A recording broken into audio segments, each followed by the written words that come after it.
Welcome one and all to Last Stop Penn Station podcast featuring Cary Silkin and Ian Riccaboni. They dive deep into Cary's wealth of stories, and no subject is off limits. From the world of wrestling to his ticket agency, growing up in New Jersey, drug-fueled underground days, hustling in the French Quarter of New Orleans, and endless days and nights in New York City, every story is worth telling.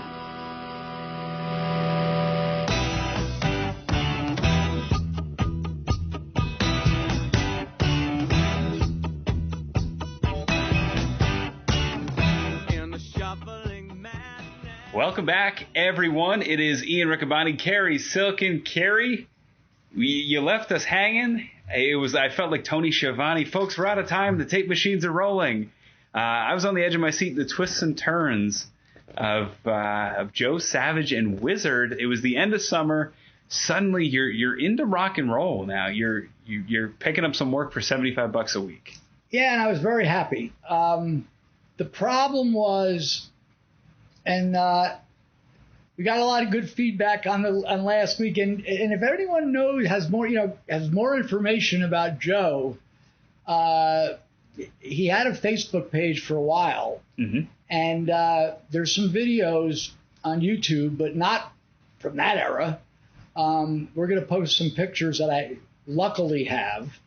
But as the summer was closing out, somehow he got a 2-week gig in this little club on 8th Street, right in the heart of the village between 6th Avenue and McDougal. And I remember doing the gig, and what it came down to was Joe said, look, you guys have been really loyal to us. There was myself, Jeff, and Gary. He goes, I'm going to go back on the road, but I can't take all three of you, even at the whopping $75 a week. Yeah. Because they're now going to be doing these 1 and 2 week gigs. We had been doing these gigs where, except for the one I'm going to be telling you about, were one-nighters predominantly. Maybe there were a couple of two-nighters, but there was a series of one-night gigs. And dragging this. Did you ever lift up a B3 organ? It's Chris, my mutual friend Chris Freed, and the Leslie speaker. Yeah, right. So it's like dragging this stuff. Got me, despite my thin frame and substance use, it got you in good shape. You were forced to do this every night. But anyway, Joe said, "Look, we can only take 2 of you out." Back. So it really sucked because one of us had to go. Fortunately, it turned out that the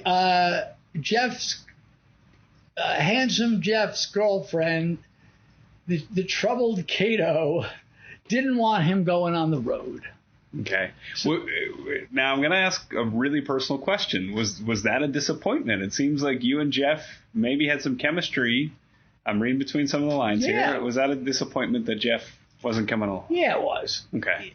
But yet Gary, who was like a dear friend from high school, and we're still in touch. He was getting eliminated, and it was like just having to tell him that it was bad. And I think we told him it was like Joe was like, "You guys decide." Okay. I'm not firing any of you. You guys, it's only got to be 2 of you. So I felt like a shithead.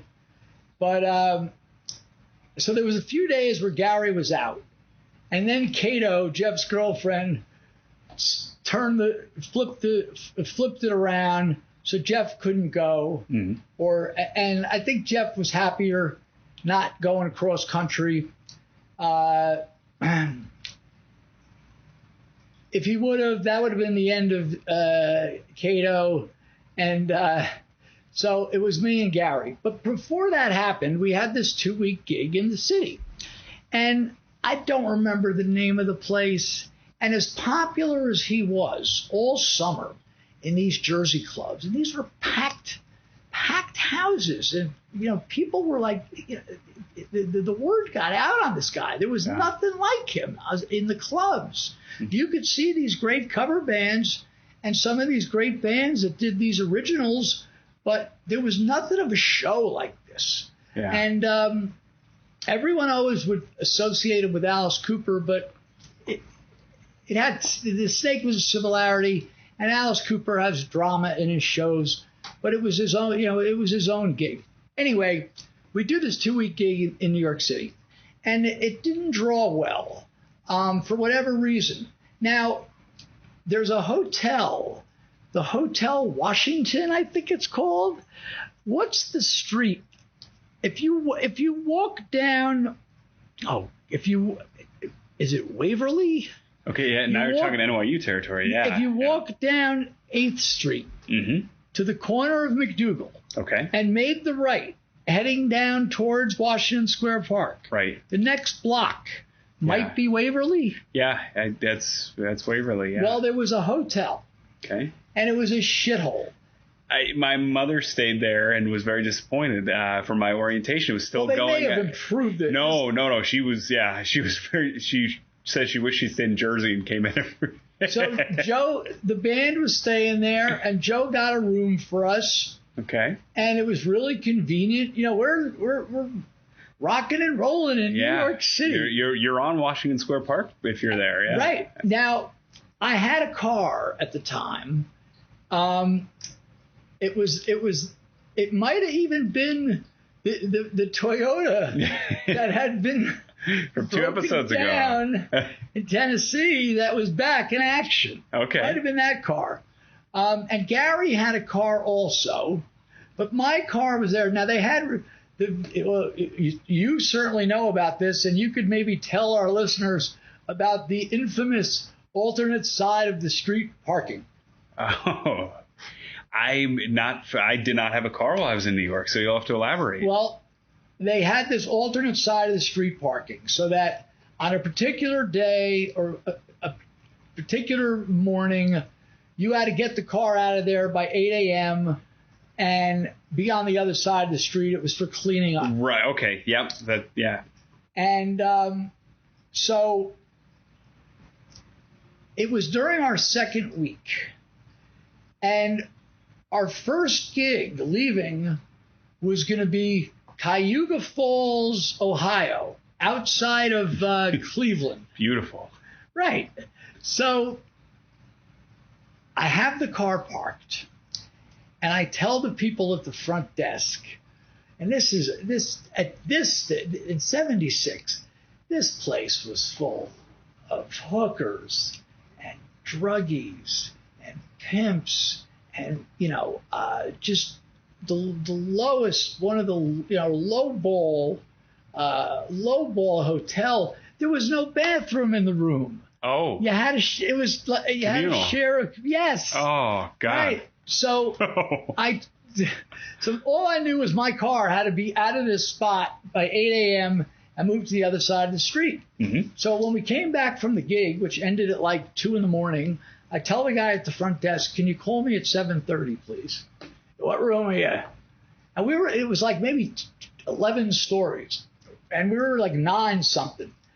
Our room, and it was hot. It was September, early September, no air conditioning. And there were 3 beds in the room. It was nasty. But the windows faced out so that you could see Waverly Street, like right below. Mm-hmm. Nice view of Washington Square Park, too. Yeah. So the phone rings, and Gary was close enough to pick up the phone. And he's like, hey, Cary, they called, move the car. And I'm like, and I was tired. I only had a few hours sleep. I'm like, look out the window, make sure everything's all right. And Gary looks out the window, and Gary was a real straight up guy. And he goes, there's a tow truck backing up to it. Oh, no. And I said to him, stop messing around with me. And he goes, I'm not messing around. I go, are you going to make me get out of bed? You're like he's pulling a rib, right? Right. And I look at the clock, and it's like 10 after 8. Oh. So I get out of bed, and I go over, because his bed was by where the window was. All he had to do was like lift his head up and look out. And Sure. he was like, oh, no. So I look. I'm like, oh, no. I go, Gary, yell down. He hadn't yet pulled the hook out. The manual hook we spoke about. Right. Yeah. It was getting there, though. So I'm trying to pull some pants on. Now I got this elevator was horrible, and you used to have to wait. And we're on the 9th floor. Yeah. So Gary's, as I'm pulling my pants on, I don't even know if I put a shirt on. As I'm leaving the room, Gary's like, stop! Hold on!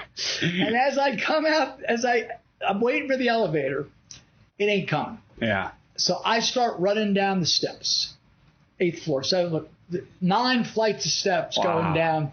And as I go out the front door of the hotel, I could hear this little voice from above going, wait, don't tow it. Wait. And I'm like, as I walk right, it was across the street. I walk, and the car is on the hook. Oh. And I say to the guy, classic New York City tow truck city driver. I go, sir, please. He goes, once it's on the hook, that's it. And I'm like, oh, come on, man. I think maybe I had like a $10 bill in my pocket. I go, here, man. He goes, I can't do that. And off it went. Oh. Now, if this was 2020, and your car got towed, which happens in New York City often, that's why I always use them. Folks, if you go to New York City, once we get through this situation that we're in, pay for parking. Yeah. People complain it's $50, it's $40, it's $60. That's a lot, but if it's back then, the guy. So I said to the guy, "Where are you bringing it?" He goes, "On the west side. It'll be at the tow lot by 89th Street, where all the the guy's smoking said, well, where all the towed cars are." And I'm like, "Come on, man!" And he goes, "That's it," and off it went. Oh. And now I'm like, "Oh God." So I go to the payphone. I try. There was a mangled phone book, which was amazing that it was there. It was in the hotel lobby, or maybe I had to ask the guy at the front. I go to the guy at the front desk, who wasn't the same guy. Yeah. I was saying, why didn't you? I gave a wake up call. He goes, the shifts changed at 6 a.m. There was no note. God, So anyway, I find the number of the tow lot. New York City Department of Towed Cars or whatever it was called, and I call up, and this is 1976, boys and girls. It was $95. Wow. To get it. And to give you a comparison, I have my car towed once in Boston in 2010, and it was $110 in 2000. Oh, they were very generous in Boston. Right. So, yeah, that's inflation. That's probably $300, $400. Probably $400. Oh, it was a lot of money. I didn't have it. I had to borrow it from Gary, and I think I had to go home. I forget, but I scrambled to get the money, and I went and got the car. Now, we were not going to use this car. Oh, that was the other thing. If we're going to go on this gig. Right now, the tour after the New York shows was Cayuga Falls, 2 weeks at this club. It was outside Cleveland, really nice club. Yeah. And he was good enough that they would book him for 2 weeks, and he would draw. And the next gig was New Albany, Indiana, which is right on the other side of Louisville, where the drinking age was 18 in Indiana, but in Louisville was 21. So all the kids and people would come across. Besides the if you were under 21, you would go to New Albany. Mm-hmm. After that, we went to Indianapolis. I'm going to get back to Cayuga Falls because there's a great wrestling angle he did. A wrestling angle? Yes. Oh, it all comes back to wrestling. Okay. Right. His show was wrestling-esque. Yeah. In his showmanship. His showmanship. He came out as like a rock star into like a devilish heel. Yeah. And then in the end, he was a baby face, and he sent the crowd home happy at the end of the night. So Cayuga Falls, New Albany, Indiana, Indianapolis, and then another one of these cities that had an 1821 deal. It was the first city in Michigan by South Bend, Indiana, where Notre Dame is. That's not Michigan Beach. If we look up South Bend, Indiana, right across the border. The first, so from there, the next gig was Reno, Nevada. Wait a minute, Reno's about 1,500, 2,000 miles away from Reno, Nevada, South Bend, Indiana. At Harrah's. So I get my car back. We were gonna. What's the name of this town? And how exactly do you pull off a tour like that? Do you rent a rider truck? Do you rent a RV? They had a truck for the equipment, and the lighting guy. I was just a roadie. Okay. The lighting guy Eddie would drive it. The rest of the guys, I think they had their own cars. And Joe didn't pay well to anybody. Yeah. And part of us going was, listen, you want to come, you could come, but I'm not paying your road expenses. Yeah. I'll get you a hotel room. That was it. But the traveling, so off we go to Cayuga Falls. I feel like Bruce has played there. Is the Agora? Okay. It's a decent town. Yeah. It's like nice suburban Cleveland. Yeah, it's near Shaker Heights and all that. Right. Yeah. Okay. Yep. And a really nice club. So he was drawing well, and he smartened us up on the Saturday night. Now, he was booked. This is interesting. They used really good psychology. He was only listed as playing there 1 week. Okay. But it was really a 2-week thing. But they had him listed as 1 week. And as the shows, the Tuesday, the opening night might have been Tuesday, and it was a modest crowd. And the word got out Wednesday, and then by Friday, the place was packed. Everybody wanted to see this thing. It wasn't just me that was blown away by it. Everybody was. So the Saturday night show which was supposed to be on paper his last night. Right. Well, on paper he had 2 weeks, but in theory was his last night. Yeah. He did his angle. And what was the angle, you're wondering? Right. It's going to sound hokey, but it worked. Just like things in wrestling sound hokey, but the people they buy it. During the end of the show, with the snake, instead of the snake going back to the table and in the bag and put away, and he turns around to send the people home happy, the snake chokes him. Oh. Makes it look like the snake chokes him. Right. So he has me and Gary come out, and you got used to handling the snake. You had to.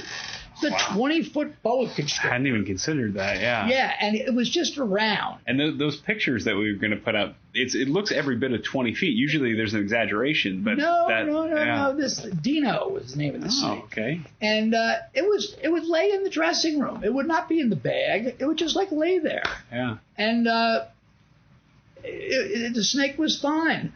But so anyway, Joe knew how to handle it. So during the grand finale of the show, he sells that the snake is choking him. Wow. And the band stops playing, and there's like Charlie, the guitar player, ladies and gentlemen, we need medical attention. Is anyone, right? Just like, is there a doctor in the house? Right. And Gary and I are trying to pull the snake off him. Yeah. And they had an ambulance come. No way. And Joe was stretchered out and ambulanced out. Whoa. Thus, they had it all set up. There was a story in the paper the next morning, or maybe Monday morning, about performer Joe Savage. Yeah. Was injured during his show at this club in Cayuga Falls. He is recovering, and starting Wednesday, he will be booked for another week. Wow. Yep.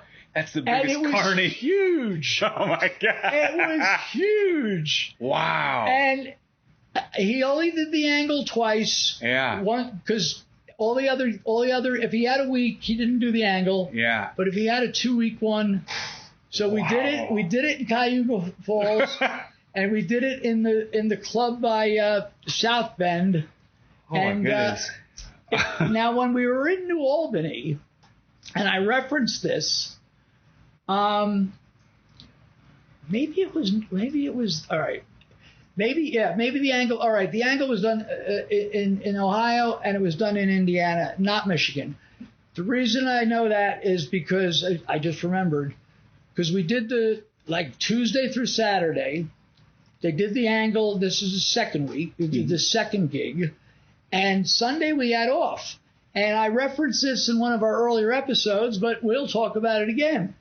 That Sunday at Louisville Gardens, I see in the paper that it's, Memphis, it was, live pro wrestling. Yeah. From Memphis. Oh, The wow. Memphis crew was there. Yeah. Young Tommy Rich, Mm-hmm. Plowboy Frazier, Uncle Elmer. Yeah. And Jim Cornette was at ringside. I've spoken to him about it. Wow. And nobody wanted to go. You know, it was your classic thing. I was the only wrestling fan. Yeah. So I got to go to see Memphis style wrestling. I was thrilled. But yeah, we were in New Albany for 2 weeks. There was all these, all kinds of action with women. I would get leftovers. Wow, really? Yeah. These guys, They were that big of a well, yeah, and some of them didn't partake. Mm-hmm. Other ones, like Richard, the bass player, and Charlie Higgs, the guitar player. I remember Charlie Higgs on like the first Friday night, when they were done with the first set, before Joe comes out, he goes, "I'd like to thank you all. 2 cap jobs so far in the white van. Wow. You guys are doing good." Oh my God. Just throwing it out there in plain sight. Right. And wow. I had advanced, this guy Eddie did the lighting, but they had a follow spot at some of the clubs, so I would do follow spot. Okay. And I remember between sets, the place is jammed. Yeah. And I remember between sets going up to the follow spot stand, and they're just playing, house music, rock music, not non-disco, rock and roll stuff. And people are dancing, and it's busy. And I would take the spotlight, the follow spot, and I'd make it like a really small thing. So I would shine the light on the people's crotches. I'd find particularly good-looking people, and these girls that were wearing basically nothing. I remember, it was the follow spot was on a box, so you were elevated, and you needed to be elevated. So I'm doing this, and someone knocks me on my leg, and it was the guy that ran the club. He goes, "Hey, my man, stop shining the light on the girls' pussies, please." Oh, my God. Yeah. Another thing happened in New Albany. I just remembered. Wow, the center of sin, New Albany, Indiana. Who knew? What a fun place that was. Well, what happened, another thing, the club provided, it wasn't a hotel. They had like some garden apartment kind of residences. Mm-hmm. So it wasn't bad. So one morning we get a phone call. Maybe it was noon. It was from Joe. Mm-hmm. And he's like, hey, do me a favor. The club owner, now this is the middle of the day, noon. The club owner just called me. The snake got loose, and he's up in the ceiling tiles. So when we would, at the end of the night, Joe would put the snake, he wouldn't leave it in the bag. Right. He would just leave it. It would lay out. And like we'd be in the dressing room. Mm-hmm. Once you got comfortable with the snake, you'd be in the dressing room and you'd be like, he's in the way. It's like a little dressing room. And we're like, Dino, and you just pick him, like part of him up, like move him, right? He didn't, it was fine. He would eat one live chicken per week. Oh, wow. Yeah, live. Ooh. If you wanted to see that show. I saw it only once. I didn't care for that. Yeah, we had a python growing up. My brother did. Really? Yeah, my brother, we had a python for about 6 years. So you've seen that? Yeah, live rodents. Yeah, no thanks. I'll pass. He ate a live chicken. That's how big he was. Oh. So Joe calls us up. The snake's loose. Go to the club and get him out of the ceiling. So Gary and I go down there. Now, we've never had a problem with the snake at all. So we go in the club. The guy lets us in, or the back door was open or something. They weren't open for business. They didn't open up till like 8 o'clock at night. Right. So we go to he's like, same guy that tapped me and said, stop shining the light on their pussies. Oh, my goodness. He's like, goddamn snake gonna ruin my, goddamn southern, but nice southern guy.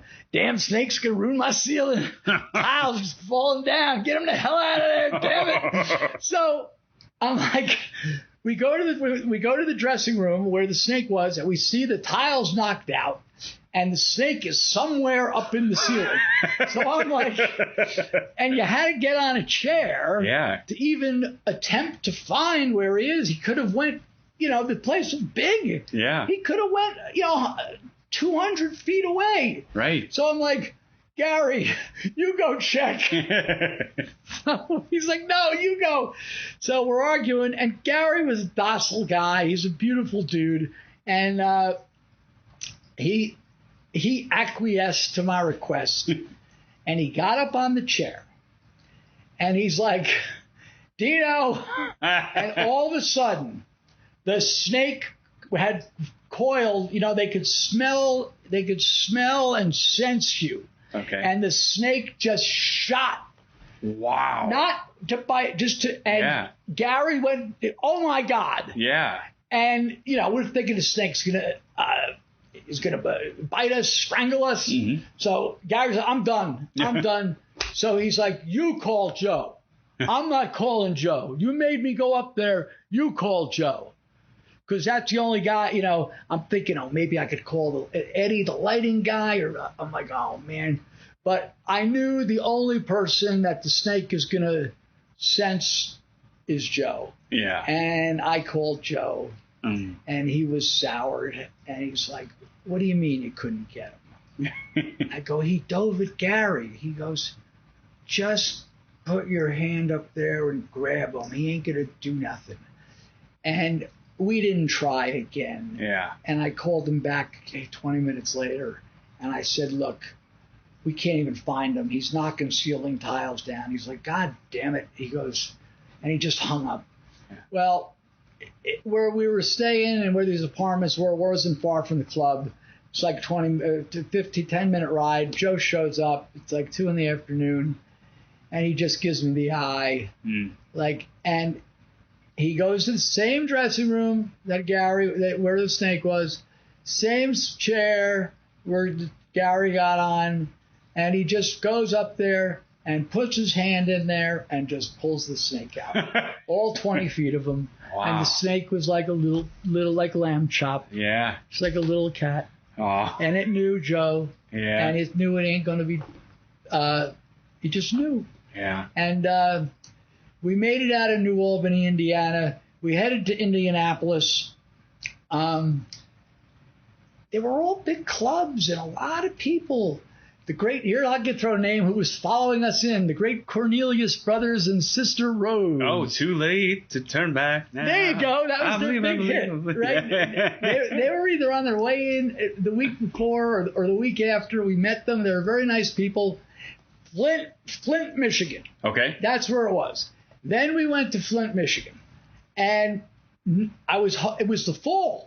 I'm saying, oh shit, Notre Dame, maybe we could go to a game. They weren't playing at home that week, but I did get to go to check out the stadium. It was from the outside.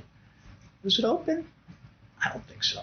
But we saw the campus, and all these Notre Dame kids would come to this club, and it was a party, man. It was a party, and we were just there for 1 week. Yeah. And then following that week was the trip to Reno. Yeah. And this was not making financial sense. I was going to say, I mean, if you're getting paid $75, the expenses to get out there. I think what I left out was before I left, I had a little money stashed, and I was able to buy some weed and some coke and bring it on the road. And just like the guys in the band would buy, everyone got high, and they would always get stuff. People would come to the club with stuff, and they knew certain people because they'd been on the road for, a number of years. So they knew people in certain towns. Anyway, Gary's car, which was, oh God, what was his car? I don't know. It was like a 1966 Plymouth, right? We made it as far as the great town of Ogallala, Nebraska, on Route 80. Oh, wow, okay. And the car broke down. Oh. Didn't break down like my poor little Toyota. Yeah. It was like a couple $100 fix. Yeah. But we had to come up with the money. And there we were, back on the road, heading to Lake Tahoe. So now we're at Harrah's at Lake Tahoe. Now, which was the parking lot of Harrah's, Reno, not Reno, Lake Tahoe, was California.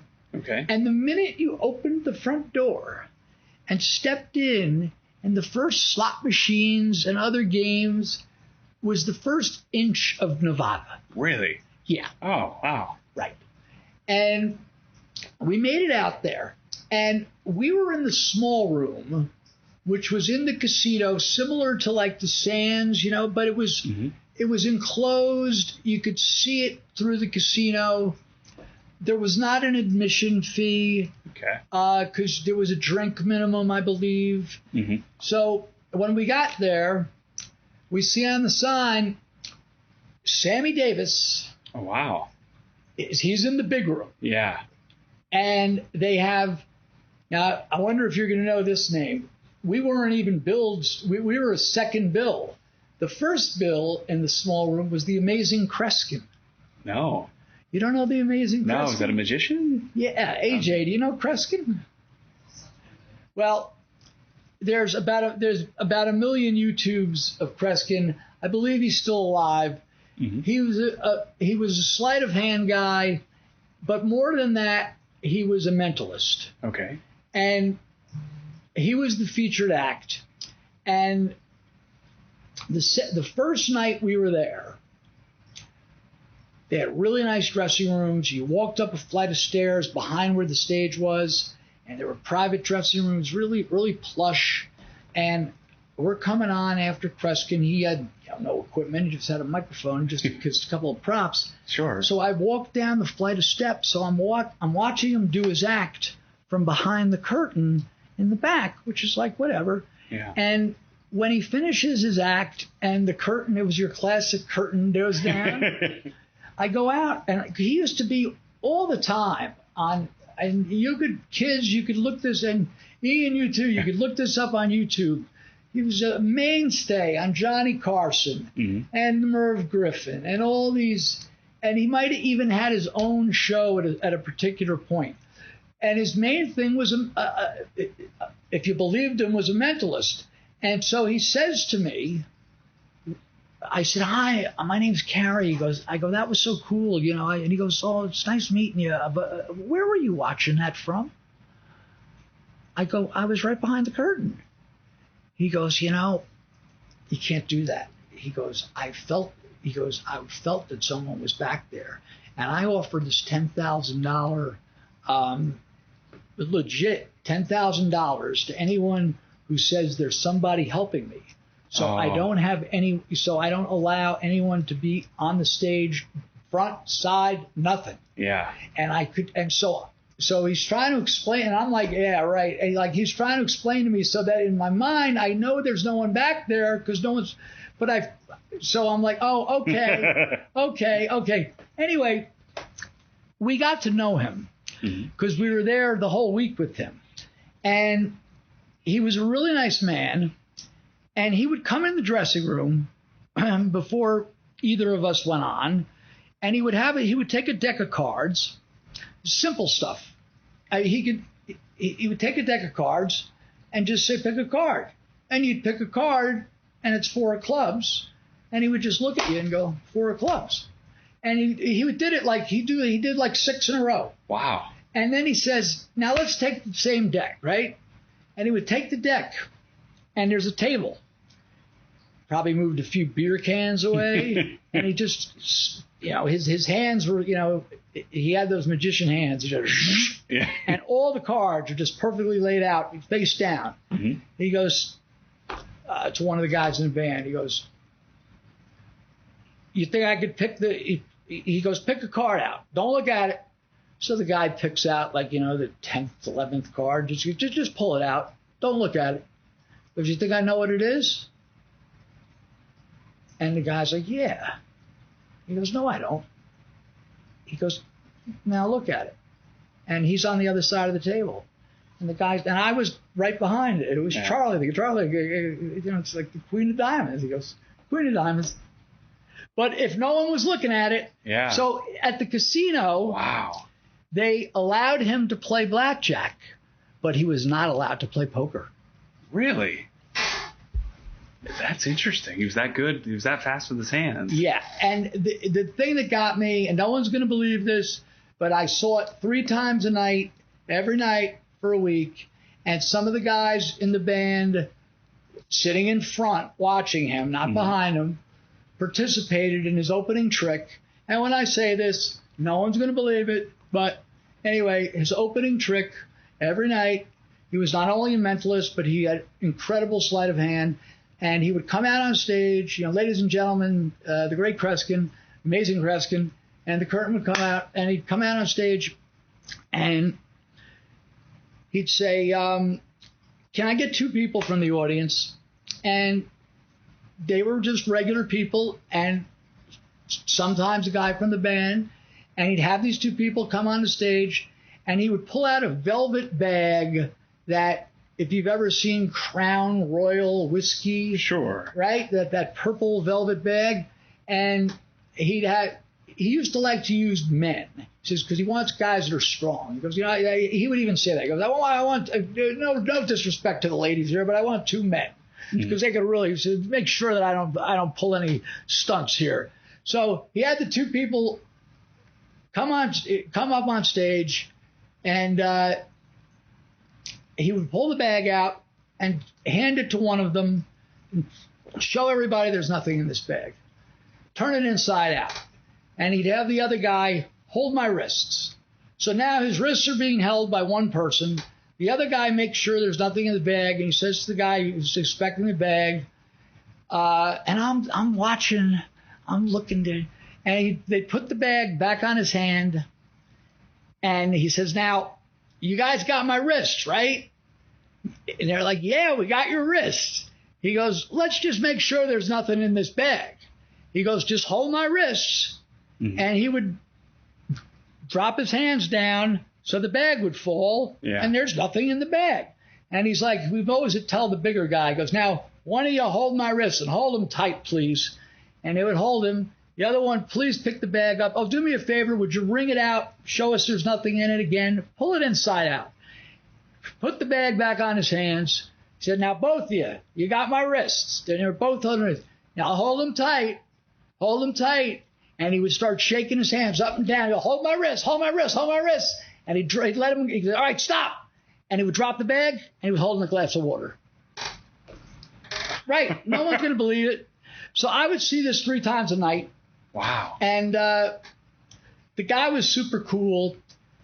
It was a great place to do the gig.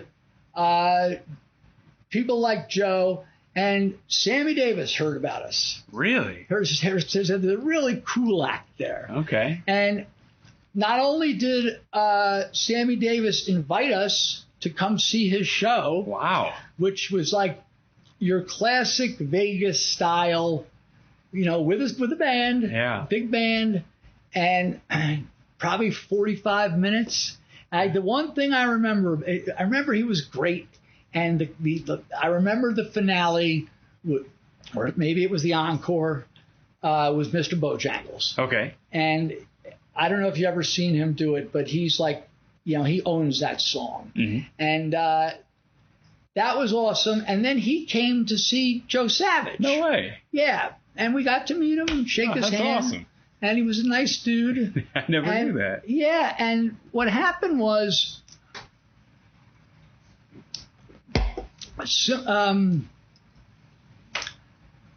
similar to the advancing 10 years to New Orleans, Cary and I decided, I think after the Lake Tahoe show, there was going to be like Spokane, Washington, some ridiculous, and there was talk amongst the band after they had done that Jersey circuit. Yeah. The band themselves, who none of them were from the New York, New Jersey, Pennsylvania area, so they hadn't been exposed to these one-night clubs. I mean, they were great musicians and they knew they existed, but they didn't know there was such a strong scene. Mm-hmm. And there was always this chatter amongst the band that they could do this themselves. They don't need Joe Savage. He's a tyrant. Oh, okay. Right. So there was rumblings of them breaking away from Joe Savage, and almost when they were going to do it, maybe they were going to do the Lake Tahoe, and the next gig, it was coming towards Thanksgiving time. There was a break coming up for Christmas, time. Yeah. They'd do the last 2 gigs, and they were all going to quit and make an attempt to come back on their own. At which point they would hire myself to do lights. They didn't like the guy Eddie. Okay. And of course, then there's the thing of having the right equipment to do it. Right. And they would hire Cary too, who did sound, but he never got to do it at this stage. So Cary and I decided at one point we're just going to bail. Wow. Okay. Because we're not making any money. Yeah. There's only a few gigs left at Lake Tahoe. Yeah. They'll survive. Yeah. Without us. And we bailed out, and we drove across country from Reno, I keep saying Reno, from Lake Tahoe back to Union County, New Jersey in 52 hours. Wow. Yeah. Just stopping to restroom and food. And that was it. Okay. Well, what spurred your decision? Was it did it have to do with drugs? Because that was a big part of the last week's episode. Not really. It was I was homesick. Okay. And we knew this thing was coming to an end. There was potentially, maybe I'm going to get to do lights with Wizard, right? And guess what happened? We come home, and I'm in touch I got the phone numbers. There's no cell phones. Yeah. And they quit. Wow. They quit as they said they would. Mm-hmm. And they tried to go on their own. And I begged my father for some money to get some pro lighting equipment. I might have had a little bit with the Virgin. Mike G, I had junk. Virgin, I might have had a little bit of stuff. And I just got enough just to have it half-assed right. Mm-hmm. And they were based out of Maryland, and the first gig was in Maryland.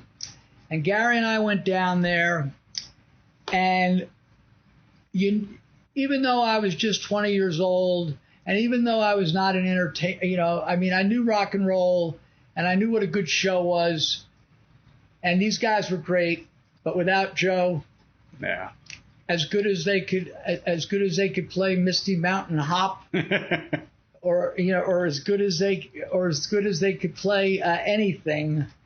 As good as they could, they could do Killer Santana and this and that. Didn't matter. Yeah. They could just play the songs. And they had the Maryland gig. It all happened fast. They had the Maryland gig, and then somehow they wangled New Year's Eve back at Julio's in Warrenville. Okay. And on New Year's Eve, you can't go wrong. You're going to draw people. Right. But at least back then. Yeah. But it just, the energy wasn't there. And there were only a few more gigs after that.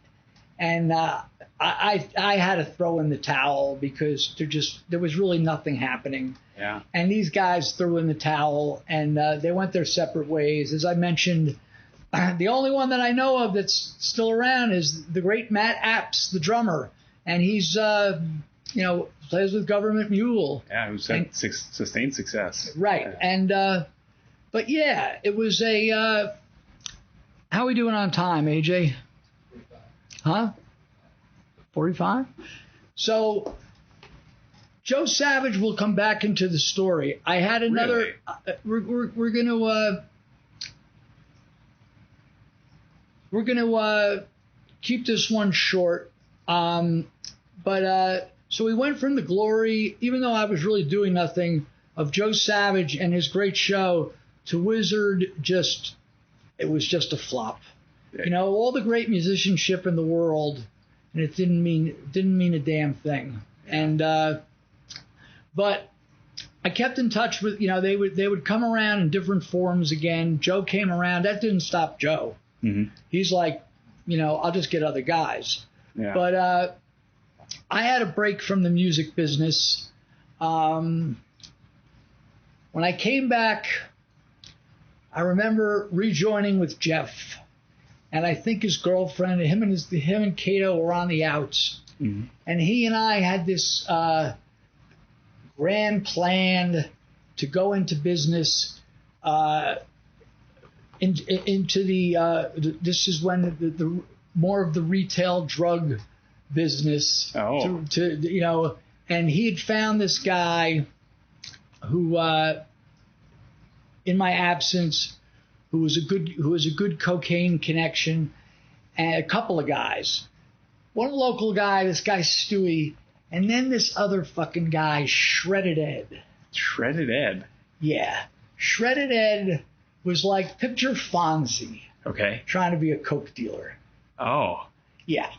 Oh. We were 20. Shredded Ed was probably in his late 30s. Oh, so really Fonzie coming back. Yes. Oh, geez. And there's all kinds of there's all kinds of tales, and it's going to get into some more rock and roll tales. We're going to get into the next episode with this, but the next part was predominantly really getting deep into the cocaine thing, because once we found there was Stewie, mm-hmm. and there was Shredded Ed. Yeah. There was another guy. There was this guy that we'd met at Julio's. This guy George, and George fancied himself. George looked like he should be in like the earliest part of Van Halen. Like he had perfectly cut. He had nice hair. Yeah. And it was cut rock and roll style. Yeah. And so if you have three guys, and there might have been a fourth to get stuff from, very few guys made you pay cash. Like if you had cash, it was like they'd front it to you. Really? Yes. It's like you hear the term pushing. Yeah. Right. They'd front it to you. so you could sell it and then return them the money. So if you had 3 or 4 guys you could get it from, I'll get some from Shredded Ed, sell that to pay George.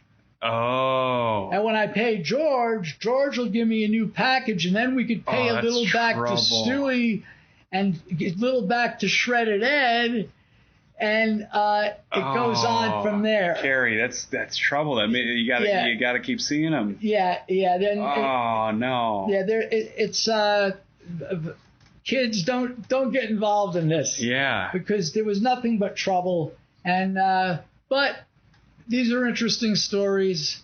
These are the stories that formed me in a bizarre way. In our next episode, we're going to give you some details about Shredded Ed and George. Oh yeah, then there was Claude and Monty. Sounds like some 70s game show hosts. Yeah. It's like through one you meet another, and through this one you meet that one.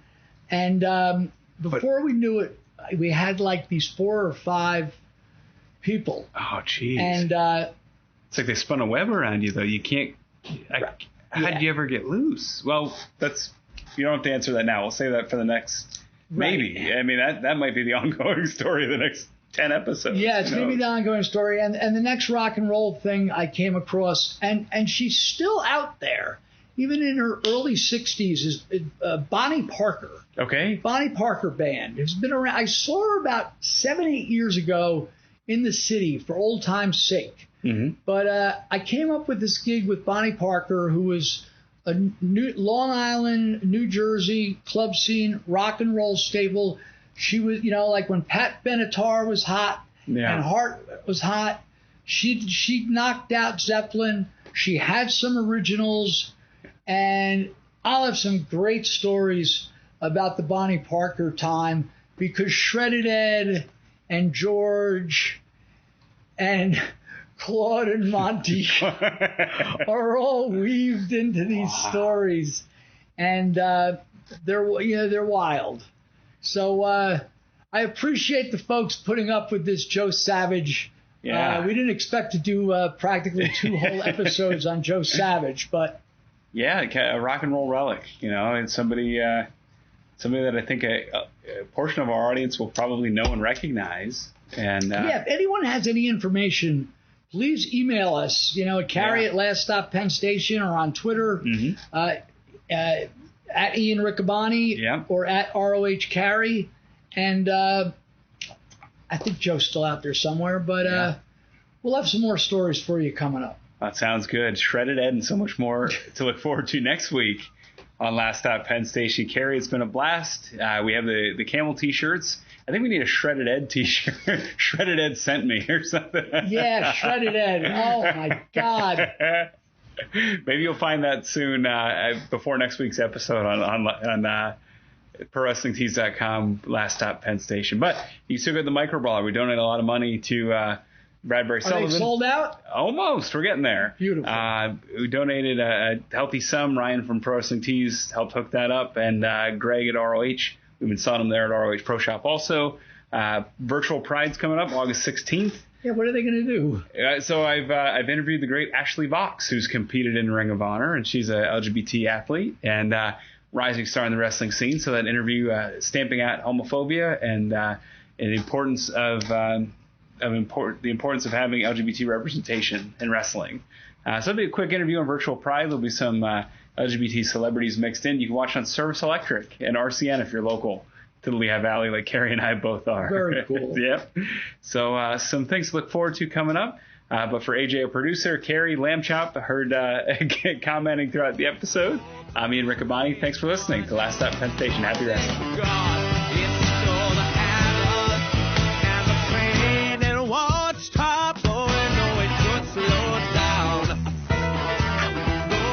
We hail you for listening to Last Stop Penn Station podcast. Rate, review, like, subscribe, and share on your favorite platform. Connect with us on Facebook, Instagram, and Twitter, or at laststoppennstation.com.